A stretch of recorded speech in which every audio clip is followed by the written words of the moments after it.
یہ کس کو یہ لوگ نہیں ملتے تھے. صرف سوال یہ ہے کہ میں نے یہ بات اس لیے کی کہ ایک انگریزی اخبار نے بہت بڑا آرٹیکل لکھا اور انہوں نے مجھ سے پوچھا, میں نے کہا بھی میں تو ملا ہوں. اس نے پوچھا کون کون ملے ہیں, میرا گناہ اتنا ہے کہ میں نے یہ بتا دیا یہ ملے ہیں. اور ایک طوفان کھڑا ہو گیا 10 دنوں سے کہ بابا یا آپ کہیں کہ میں نے غلط بات کی ہے, میں نے یا تو کہیں کہ غلط بات کی ہے. اور بلاول صاحب کہتے ہیں آپ کے اتنے دنوں سے بیانات جو ہیں وہ ہر ٹاک شو کے ہر بلیٹن کی زینت بنے ہوئے ہیں. شیخ صاحب یہ آپ نے مولانا فضل الرحمان کے حوالے سے جو بات کی تھی, کل ہی ہمارے پروگرام میں حافظ حسین احمد صاحب تھے کل رات 8 بجے, تو انہوں نے کہا کہ جی میں شیخ رشید صاحب کو چیلنج کرتا ہوں کہ وہ میرے ساتھ کہیں پہ بات کر لیں اور میں بتاؤں گا کہ مولانا صاحب کو فون آیا تھا اور ان کو بلایا گیا تھا. وہ کہتے ہیں آرمی چیف نے بلایا تھا ان کو. صحیح ہے, صحیح بات ہے. میں نمبر 1 سے دوستی کرتا ہوں, نمبر 1 سے دشمنی کرتا ہوں. چھوٹے گریڈ کے لیڈروں کا نہ نوٹس لیتا ہوں نہ ان کو جواب دیتا ہوں. میری سیاست کا شروع سے یہ نصب العین رہا ہے کہ نمبر 1 سے دوستی, نمبر 1 سے دشمنی. یہ درمیان میں جو ہوتے ہیں جمع تفریق والے, ان کا میں نوٹس نہیں لیتا. تو میں نے کیا کہا, یہی کہا نا کہ ملاقات ہوئی ہے, آپ نے مان لیا ہوئی ہے, ان کے کہنے پہ ہوئی ہے, ان کے کہنے پہ ہوئی ہوگی. ظاہر ہے میزبان جو تھا اسی نے دعوت دی ہوگی. اس میں کیا قیامت ہے, آپ مجھے بتائیں کیا قباحت ہے. غفور حیدری صاحب بھی مان گئے کہ ملاقات ہوئی ہے, پہلے یہ سارے کہتے رہے ملاقات نہیں ہوئی. مریم صاحبہ نے خود کہا کہ ہماری پارٹی کا کوئی آدمی نہیں ملا. جب دیکھیں نا, وہ کہہ رہی ہیں ہماری پارٹی کا کوئی آدمی نہیں ملا. میں نے صرف اتنی سی بات کی ہے کہ ایک انگریزی اخبار میں اتنا بڑا آرٹیکل آیا, میں نے اس کو جواب دیا جی کہ انہوں نے کہا آپ گئے ہیں شیخ صاحب. میں نے کہا میں تو بلائے تو کوئی جاتا ہوں, بغیر بلائے منہ اٹھائے تو کوئی نہیں جاتا. پھر انہوں نے پوچھا کون کون گئے, میں نے کہا یہ سارے لوگ گئے. بالکل ٹھیک ہے. پھر انہوں نے ایسی گردان چلا دی کہ میں اس میں آپ مجھے بتائیں, بینگ اینکر آپ مجھے بتائیں میں نے کیا غلط بات کی. یہی کہا کہ یہ لوگ ملے ہیں, وہ طوفان کھڑا کر دیا جی, طوفان کھڑا کر دیا. اپنے آرمی چیف کو ملے ہیں. میں نے یہ تو نہیں کہا کہ نواز شریف کی طرح جنرال کو یا پسند نہیں آیا, وہ بات ٹھیک ہے صحیح. لیکن شیخ صاحب ایک چیز مجھے بتائیں کہ یہ جو آپ بات کریں اسی کو آگے بڑھاتے ہوئے کہ یہ لوگ ایک طرف کہتے ہیں کہ جی فوج کا کام نہیں ہے, فوج سیاسی معاملات میں ہم سے بات نہ کرے, ہمیں خود جو ہے وہ دور رکھے, ہمیں ہمارے معاملات جو ہیں وہ پارلیمان میں حل کرنے دے. پھر دوسری طرف یہ ملاقاتیں چلے, وہ کہتے ہیں کہ جی وہاں سے فون آیا تو ہم چلے گئے. پھر یہ بھی ایک آرگومنٹ ہوتا ہے کہ اوبویسلی کسی کو بھی فون وہاں سے آئے گا تو کوئی بھی انکار تھوڑی کرے گا, سب جائیں گے ہی جائیں گے. یہ بھی بات چلے سمجھ میں آتی ہے. لیکن اگر یہ اتنا ہی ایک بددلی کے ساتھ گئے تھے اور یہ نہیں چاہتے تھے کہ جی ہم جمہوری لوگ ہیں, ہمیں کیوں بلایا جا رہا ہے, تو یہ اسی ٹائم آ کے باہر کیوں نہیں بتاتے, وہیں بتاتے کہ جی ہم سے یہ بات ہوئی, ہمیں فون آیا, ہمیں بتایا گیا. اتنے دنوں کے بعد جب آپ نے نام لے لیے ہیں تو ان کو کیوں یاد آ رہی ہیں یہ باتیں کرنا؟ دیکھیں جی 2 ملاقاتوں میں شامل تھا. انہوں نے پوچھا 2 ہوئی زیادہ ہوئی, میں نے کہا زیادہ ہوئی ہوں گی. جن ملاقاتوں میں شامل تھا اس میں تو کہہ سکتا ہوں کہ یہ ملے ہیں. صرف یہ ہوا ہے کہ پہلے میں اسد الرحمان تھے, آخری 16 والے میں پہلے غفور حیدری تھے, وہ مان گئے ہیں سارے بات. آپ مجھے بتائیں کس بات کا طوفان انہوں نے ٹی وی پہ برپا کر دیا ہے. اور وہ زبیر صاحب کہہ رہے ہیں, میں نے کیا کہا, میں نے کہا بھی ظاہر ہے 36 سال سے آپ کی باجوہ صاحب سے کوئی ملاقات نہیں ہوئی. میں نے ایک بات کی ہے, جس وقت اسد عمر کے بیٹے کی شادی ہوئی جو 7-8 لوگ بیٹھے ہوئے تھے کونے میں, ان میں بھی شامل تھا, باجوہ صاحب بھی, اسد عمر بھی, یہ بھی کسی کونے میں بیٹھے ہوئے تھے, ہمایوں بھی, جنرل ہمایوں صاحب بھی بیٹھے تھے, کور کمانڈر کراچی, اور اسد عمر صاحب کے سسر بھی بیٹھے ہوئے تھے, جو جن کی بیٹی کی تھی ان کے والد بھی بیٹھے ہوئے تھے. کوئی بات نہیں ہوئی وہاں پہ, صرف شادی کی اور نارمل باتیں. انہوں نے کہا جی انہوں نے مجھے کہا آپ آتے نہیں, اور ہفتے میں نے 2 ملاقاتیں گاڑ دی. میں نے ملاقات کے علاوہ کوئی الزام نہیں لگایا, میں نے کوئی نہیں کہا. ہاں یہ بات ہوئی ہے وہ بھی میں کلیئر کر دیتا ہوں آپ کے پروگرام میں. جب ملاقات ختم ہو گئی میں وہاں کھڑا تھا, میں نے 2 کتابیں دینی تھی.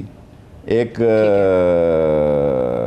فیض حمید صاحب کو, ایک باجوہ صاحب کو, وہ گاڑی کی ڈگی میں تھی. میں فیض حمید صاحب کو کہنا چاہتا تھا کہ میری کتابیں منگوا دیں. یہ کونے میں خواجہ صاحب اور احسن صاحب اور چیف صاحب اور فیض حمید صاحب یہ باتیں کر رہے تھے بڑی دیر کے. میں نے کہا بڑی دیر ہوگی میں چلے جاؤں. مجھے فیض صاحب نے کہا آپ کیسے کھڑے ہیں؟ میں نے کہا جی میں نے کتاب دینی. انہوں نے کہا آپ گھر میں پہنچا دیں. میں نے کہا ٹھیک ہے میں باجوہ صاحب کے گھر پہنچا دوں گا. جب میں چلا بھی گیا تو یہ یہاں وہاں، اب اس کو 1 to 1 کہتے ہیں یا نہیں کہتے ہیں، میری انگریزی کمزور ہے، اس کو آپ 2 and 2 کہہ دیں، جو مرضی کہہ دیں. 8-10 منٹ میں کھڑا رہا، یہ 1 to 1 ملاقاتیں کر رہے تھے. ٹھیک ہے. اب یہ کہہ رہے ہیں جناب علی ہماری، اب اس کو وہ کمرہ تو تھا ہی جی، میں اس کونے میں تھا، یہ اس کونے میں تھے جی. اس میں آپ نے زبیر صاحب کو پھنسا دیا نا. وہ ان کے انٹرویوز دیکھیں، زبیر صاحب ایک طرف کہتے ہیں کہ جی پہلے نہیں پتا تھا، علم نہیں تھا مریم بی بی کو، پہلی ملاقات کے بعد میں نے بتایا، دوسری ملاقات کے بعد میں نے بتایا، پھر دوسرے چینل پہ وہ جا کے کہتے ہیں کہ نہیں جی بعد میں بھی نہیں بتایا. تو آپ نے وہ کانٹرڈکشن ان کے سٹیٹمنٹس میں آپ کے بیان کے بعد آ گئی نا. آپ نے ان کو پھنسا دیا ہے. ان کی قیادت کو پتا تھا نہیں پتا تھا، وہ کیا جواب دیتے پھر ہیں؟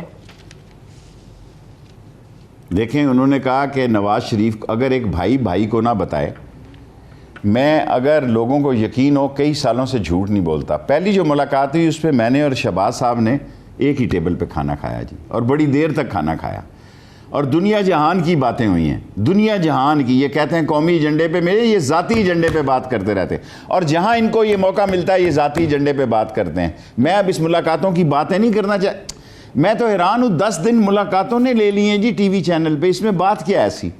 Nothing is important. میں اگر آرمی چیف سے ملوں میرے لیے اعزاز ہے. میں اگر فیض حمید صاحب سے جنرل سے میرے لیے اعزاز ہے بھئی، حالانکہ میں بڑا سینئر ہوں ان سے. میں کالج کا گریجویشن کر کے کمپارٹ کلیئر کر کے نیچے بیٹھا ہوا تھا، تو اس وقت فیض صاحب کو 4-6 سال بعد گارڈن کالج میں داخل ہوئے، کیونکہ میں سیاست کرتا تھا بعد میں بھی. میں ان سے سینئر تھا. مجھے یہ کہنا کہ یہ میں کسی کے کہنے پہ یہ باتیں نہیں کر، کوئی بات میں نے کی نہیں ہے. میں تو خود پریشان ہو گیا ہوں. اس بڑے اتنا طوفان میری زندگی میں کبھی میڈیا پہ آیا ہی نہیں کہ 10 دن ایک آپ پہ الزام وہ لگا رہے ہیں نا اپوزیشن والے کہ بھئی آپ فوج کے ترجمان بنے ہوئے ہیں، ان کو لگتا ہے آپ سے کوئی بیانات دلوا رہا ہے. میں نے تو بیان دیا ہی کچھ نہیں ہے. یا تو نا میں نے کوئی الزام لگایا ہے. گلگت بلتستان پہ یہ سارے راضی تھے. اگر یہ الزام ہے تو کوئی آ کے تردید کرے. 20 کے 20 لوگ جو وہاں موجود تھے، انہوں نے ایک سے پوچھا گیا، انہوں نے کہا جی ٹھیک ہے گلگت بلتستان. میں تو ان لوگوں میں سے ہوں جو کہتا ہوں اور صوبے کم زیادہ ہوں، پٹھوار کو بھی صوبہ بنا دیا جائے. میں تو ان لوگوں کی سوچ رکھتا ہوں. اب جو حالات ہیں، اب مجھے مجبوراً پھر آج 10 پوائنٹ دینے پڑے ہیں، کیونکہ انہوں نے تو میرے لیے ٹی وی کو کھاڑا بنا دیا ہے. کوئی چیز چینل کی ڈسکشن ایسی نہیں جو مجھ پہ کر رہے ہیں. میں سب لوگوں کو چیلنج کرتا ہوں، کوئی ایک بات بتائے جو میں نے ان پر الزام لگایا. بہت اچھی بات ہے ملاقات ہونی. بلاول کہتا ہے میں جاؤں گا نہیں، اب مجھے بلاؤ گے. مسئلہ میرا، میں تو جاتا بلاول کے لیے ہوں، ورنہ مجھے بھی کیا ضرورت پڑی ہے. میں تو ایک پارٹی کا ٹی وی کا لیڈر ہوں، ایک پارٹی کی میری سیاست ہے، عوامی مسلم لیگ کی. یہ سب لوگوں کو تکلیف اس لیے ہو گئی ہے. چلیں وہ تو کہہ دیا انہوں نے کہ جس میٹنگ میں شیخ صاحب ہوں گے میں اس میٹنگ میں بیٹھوں گا ہی نہیں. دیکھیں کوئی بات ہے کرنے والی. میں جاتا اس کے لیے میٹنگ میں ہوں اور یہ نہیں ہوگا تو میں بھی پھر نہیں جاؤں گا. بابا کیا باتیں کر رہے ہیں اس میٹنگ؟ یہ سیاست دانوں کی باتیں ہیں. شیخ صاحب ایک بریک لیتے ہیں، ایسے لوگ تو کوئی سر بریک سے واپس آ کے ڈسکشن ڈسکشن کو یہیں سے کنٹینیو رکھیں آفٹر دس شارٹ بریک.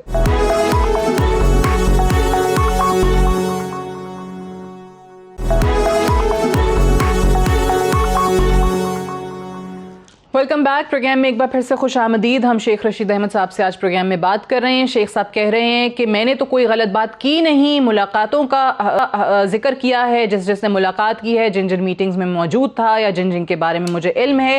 سو پتہ نہیں کیوں 10-12 دنوں سے پورا میڈیا جو ہے ان سٹیٹمنٹس کو اس طریقے سے اٹھا رہا ہے، لیکن ساتھ ہی ساتھ اپوزیشن کی جو تنقید ہے شیخ صاحب پہ وہ بھی جاری ہے. شیخ صاحب کل تنقید تھوڑی اس وقت بڑھ گئی جب آپ نے کہا کہ ابھی تو میں نے صرف ملاقاتوں کا ذکر کیا ہے، اگر ٹیلی فونک ڈیٹا سامنے آ گیا تو قیامت آ جائے گی. تو سوال یہ اٹھایا جا رہا ہے کہ جی ٹیلی فونک ڈیٹا ان اپوزیشن لیڈران کا آپ کے پاس کیسے ہے؟ وہ سوال کر رہے ہیں کہ وزارت ریلوے کے اندر یہ کام ہو رہا ہے، لوگوں کے فون ٹیپ ہو رہے ہیں. دیکھیں میں نے مشرف کے دور کی بات کی. دیکھیں نا یہ عادی بات کرتے ہیں. میں نے ڈیٹا کہاں سے ریکارڈ کرنا ہے؟ میں جب مشرف کے ساتھ تھا تو اب میں کیا عرض کروں، پھر وہی بات، پھر یہ طوفان کھڑا رہے گا. کیا مشرف کے ساتھ مولانا فضل الرحمان صاحب یا اکرم چودھری، یہ اکرم دورانی صاحب نہیں ملتے تھے؟ کئی دفعہ ایسے ہوتا تھا کہ میں ساتھ ہوتا تھا، میٹنگ میں ساتھ نہیں ہوتا تھا، باہر ہوتا. کئی دفعہ ایسے دورانی صاحب کئی دفعہ ایسی میٹنگ ہوئی کہ ان کی میٹنگ لمبی چلتی رہی ہیں تو میں باہر گاڑی میں رہتے ہوں. وہ چھوٹی سی تو جگہ جہاں ان کی پرائیویٹ میٹنگ ہوتی ہیں. اب میں ان کو کہوں گا جگہ بڑی لو, 4 ایک دروازے ہوں تاکہ کوئی ایک دوسرے کو دیکھے نہ. اگر خود نہ دیکھے تو ڈرائیور بتا دیتے ہیں کہ فلاں فلاں بندہ بھی آیا تھا جی, آپ نکل کے گئے ہیں تو اس گیٹ سے دوسرے بندے کی گاڑی میں فلاں بندہ گیا. سر ملاقات, میں بالکل سک ہو چکا ہوں کہ ملاقاتوں سے ان کو کیا تکلیف ہو گئی ہے اتنی بڑی. یعنی یہ کیا بتانا چاہتے تھے کہ یہ ان کے مخالف ہیں, یہ ان سے ملتے. کوئی ایک آدمی جن بندوں کا میں نے نام لیا آ کے ٹی وی پہ کہے کہ میں نے تو کسی کا یہ نہیں کہا فلانی بات کی یا فلانی بات کی, اچھی میٹنگ ہوئی بری میٹنگ گئی. میں نے تو خود کہتا ہوں گلگت اور بلتستان پہ میٹنگ ہوئی جس پہ سارے ایگری تھے, جس پہ تمام کے تمام لوگ ایگری تھے, لیکن وہ گلگت بلتستان تو پیچھے رہ گیا. ملاقاتوں کی بات آگے وہ ایسی چل نکلی ہے کہ وہ بند ہونے کا نام ہی نہیں لے رہی. میں نے تو کسی کو یہ نہیں کہا کہ یہ بات ہوئی فلاں نے یہ کہا فلاں, میں نے کسی کا کچھ بات نہیں کی, ملاقاتوں کی بات ہوئی. اب اگر جمہوریت کو کبھی نقصان پہنچا تو سابقہ نقصانات کا ریکارڈ جو ہے وہ بھی ٹوٹ جائے گا. یہ خدشہ آپ کو کیوں لگ رہا ہے, یہ کس وجہ سے آپ کہہ رہے ہیں؟ کیا معاملہ خدا نخواستہ اس جانب جا رہا ہے, اور اگر جا رہا ہے تو پھر کیا محرکات ہیں اس کے؟ دیکھیں, میں اس شہر کا, اس ملک کا اس وقت سب سے پرانا ورکر ہوں. میں نے سارے ماشاء اللہ لگتے بھی دیکھے ہیں اور جمہوریت بھی دیکھی ہے. میں 40 سالوں میں 14 وزارتیں کر چکا ہوں. میں نہایت ذمہ داری سے کہہ رہا ہوں کہ یہ ٹانگوں کے نیچے سے کان پکڑیں گے اگر اس دفعہ جمہوریت کو نقصان ہوا. انف از انف, کیونکہ ان لوگوں نے مذاق بنا لیا ہے. ان سے ہوتا کیا مسئلے ہیں جی؟ دیکھیں, بادشاہ ڈیم فوج نے کیا ہے, نیلم جیلم فوج نے کیا ہے, ٹڈی دل فوج کر رہی ہے, اللہ آپ کا بھلا کرے, کووڈ-19 فوج نے کیا ہے, فینسنگ فوج کر رہی ہے بارڈر پر, فاٹا کو فوج نے شامل کیا ہے, ML1 فوج نے کیا ہے, KCR میں ہم ان کی مدد لینے جا رہے ہیں. ان کی مدد کے بغیر کچھ ہو نہیں رہا. میں کل KCR جا رہا ہوں صبح 10 بجے, ان سے مدد لینے جا رہا ہوں کہ یار ذرا اس کو ٹھیک کر دو. ہمارے پاس نہیں ہے اتنی نو ہو, ان کے پاس آرگنائزیشن ہے, ان کے پاس. مجھے کئی نوجوانوں نے یہ کہا, میں جس حلقے میں رہتا ہوں GHQ اس حلقے میں,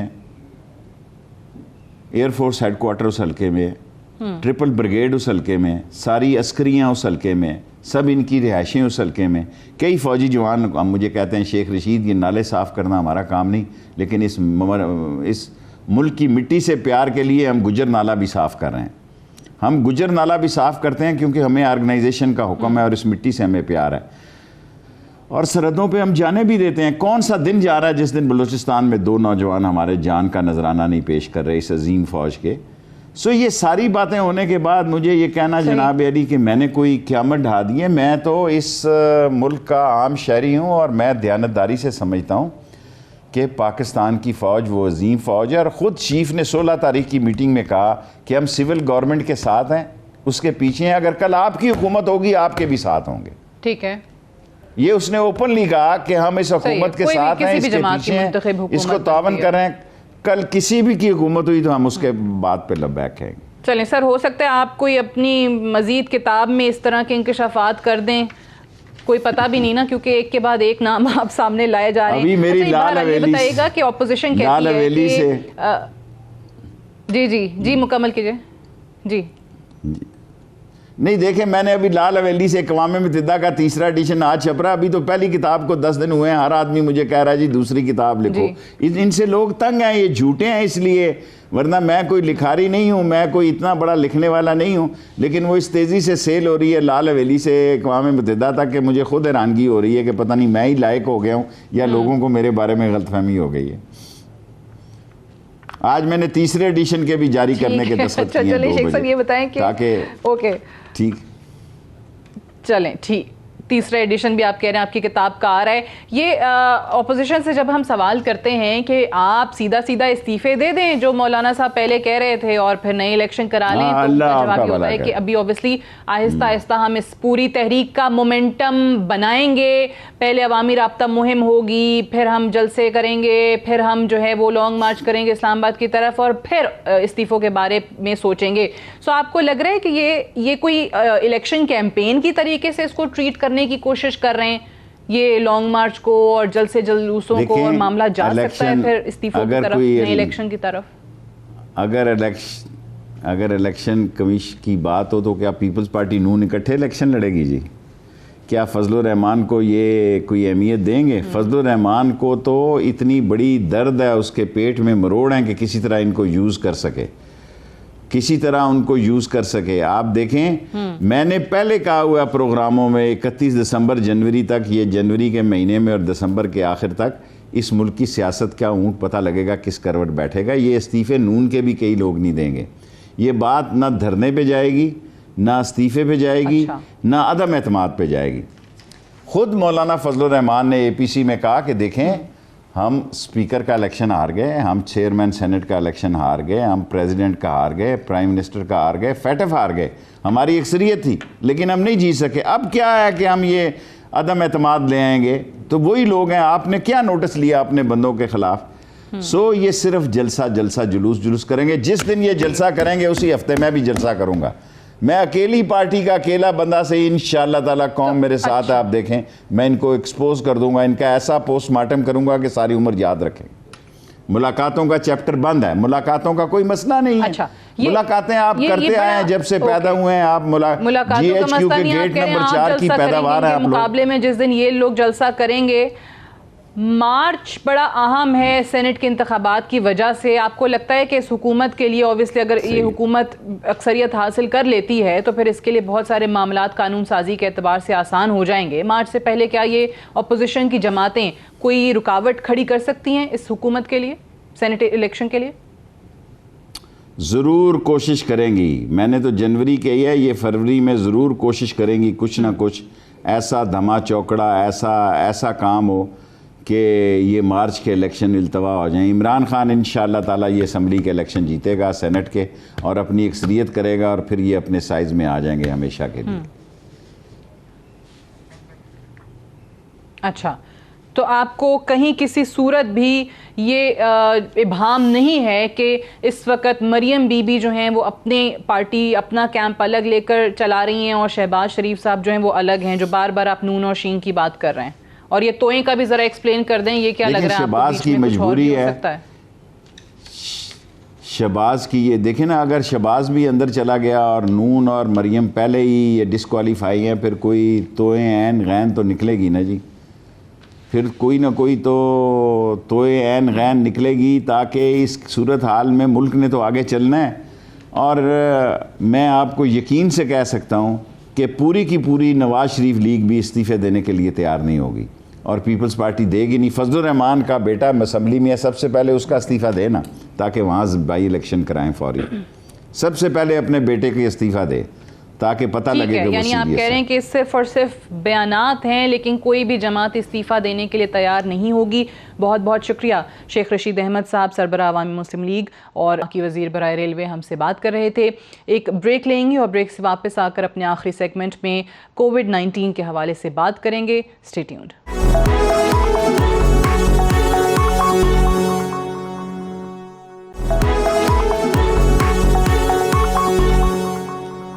ویلکم بیک۔ پروگرام میں ایک بار پھر سے خوش آمدید۔ پروگرام کے اس سیگمنٹ میں ہم بات کریں گے کووڈ کے حوالے سے، کرونا کیسز، خصوصی طور پہ جو والدین ہیں اسکول کھلنے کے بعد جو اپنے بچوں کو تعلیمی اداروں کی طرف بھیج رہے ہیں۔ یہ جب روزانہ کی بنیاد پہ جو نمبر ہمارے سامنے آ رہا ہے اس سے ان پیرنٹس میں ایک تشویش پائی جاتی ہے۔ دوسرا مرحلہ تعلیمی ادارے کھلنے کا اور اس کے بعد تیسرا مرحلہ جو ہے وہ شروع ہونے والا ہے، اور پیرنٹس اسی کشمکش میں ہیں کہ آیا وہ اپنے بچوں کو اسکولز بھیجیں یا نہیں بھیجیں۔ جہاں جہاں ہم دیکھ رہے ہیں کہ ٹیسٹنگ زیادہ ہو رہی ہے وہاں یہ جو کووڈ-19 کے کیسز ہیں وہ بھی زیادہ آ رہے ہیں۔ تعلیمی ادارے کھلنے کے بعد سے اگر ہم کرونا کیسز کی تعداد دیکھیں، 14 ستمبر کی اگر ہم بات کریں تو 404 نئے کیسز رپورٹ ہوئے، 15 ستمبر کو 665 نئے کیسز رپورٹ ہوئے، 16 ستمبر کو 545، 17 کو 752 کیسز، 18 ستمبر کو 645 کیسز، 19 ستمبر کو 640 کیسز، 20 تاریخ کو 633 کیسز، 21 کو 582 کیسز، پھر 22 کو 532 کیسز،